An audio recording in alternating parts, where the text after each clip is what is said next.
اور ایک لازمی کام جو آپ نے کرنا ہے وہ ہے صدقہ و خیرات۔ جی ہاں، مجھے یقین ہے کہ رجب کے مہینے میں بھی آپ نے بھرپور صدقہ و خیرات کیا ہوگا، لیکن اگر آپ چاہتے ہیں کہ آپ کے رزق میں، آپ کے مال میں اضافہ بنا رہے، برکت بنی رہے، تو آپ نے یہ شعبان کے مہینے میں بھی صدقہ و خیرات کو نہیں روکنا۔ دل کھول کر صدقہ و خیرات کریں۔ میں نے پوری ویڈیو اس پر بنائی ہے کہ آپ کس کس فارم میں صدقہ و خیرات کر سکتے ہیں، کن کن چیزوں کا صدقہ دے سکتے ہیں۔ یہ اوپر آپ کے سامنے لنک آ گیا ہوگا، اس لنک میں آپ وہ ویڈیو دیکھ سکتے ہیں۔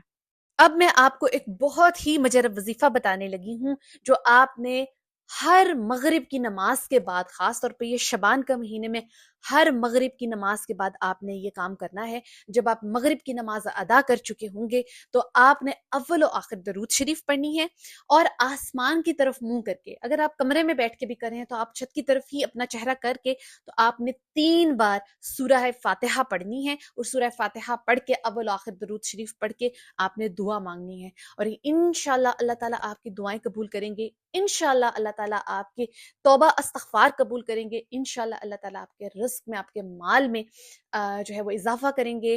آپ کو اولاد کی تکلیف بھی نہیں دیکھنی ہوگی انشاءاللہ۔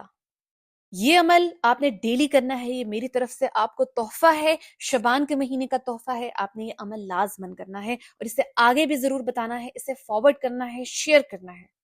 جیسا کہ میں نے بتایا کہ بہت سے لوگوں کو شبان کی فضیلت کا اندازہ نہیں ہے، انہیں نہیں معلوم کہ یہ مہینہ بھی کس قدر امپورٹنٹ ہے، کس قدر خاص فضیلتوں بھرا برکات والا ہے۔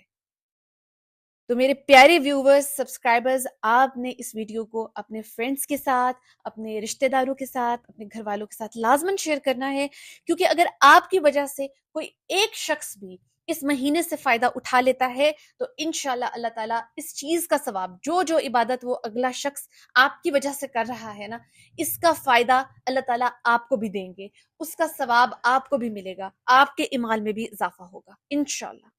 اس کے علاوہ آپ نے نفل نماز پڑھنے کی کوشش ضرور کرنی ہے، چاہے آپ 2 نفل پڑھیں، چاہے آپ 4 پڑھیں، 6 پڑھیں، 8 پڑھیں، جتنی آسانی سے آپ پڑھ سکتے ہیں، دن میں یا رات میں کسی بھی ٹائم ایک بار آپ نے نوافل نماز ضرور پڑھنی ہے۔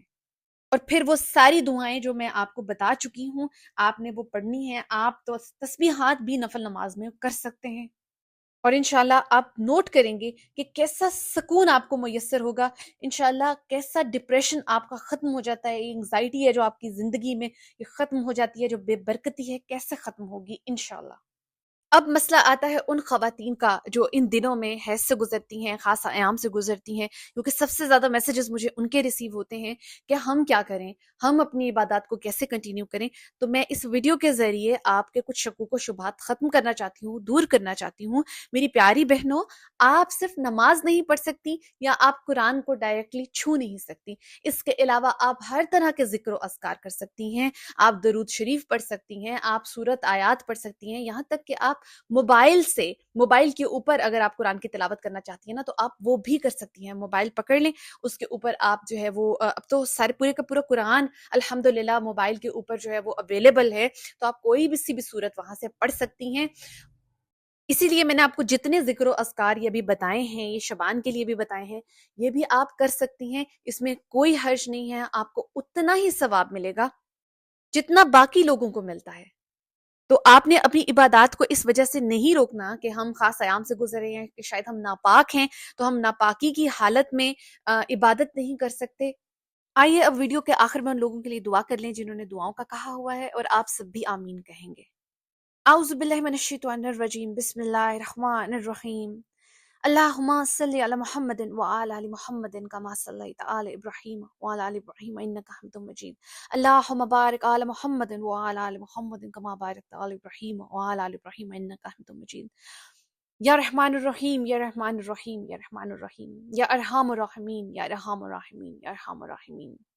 اے اللہ، میں تیرے سامنے اپنے ہاتھ بلند کرتی ہوں، اپنی امیدیں تجھ سے باندھتی ہوں، کیونکہ تیرے سوا کون ہے جو ہماری دعاؤں کو سنتا ہے، کون ہے جو ہمارے غموں کو خوشیوں میں بدل سکتا ہے۔ ہم سب تیری رحمت کے طلبگار ہیں، یا اللہ ہمیں خالی ہاتھ نہ لوٹا۔ یا رحمان، جو مصیبتوں میں گھرے ہوئے ہیں، جو ہر طرف سے آزمائشوں میں الجھے ہوئے ہیں، جو بے بسی کے عالم میں تیرے در پر کھڑے ہیں، ان کے لیے آسانیاں پیدا فرما، ان کے دلوں کا بوجھ ہلکا کر دے، ان کے آنسو پونچھ دے، ان کے لیے آسانی کے راستے کھول دے، آمین۔ یا وہابو جو بے اولاد ہیں اور اولاد کی نعمت کے لیے ترس رہے ہیں، ان کی جھولی خوشیوں سے بھر دے، انہیں نیک صالح اور صحت مند اولاد عطا فرما، ان کے لیے دنیا اور آخرت میں بھلائی کا سبب بنے، آمین۔ جزاک اللہ یا رب العالمین۔ مجھے امید ہے کہ آپ سب دوسروں کے لیے بھی دعائیں کر رہے ہوں گے۔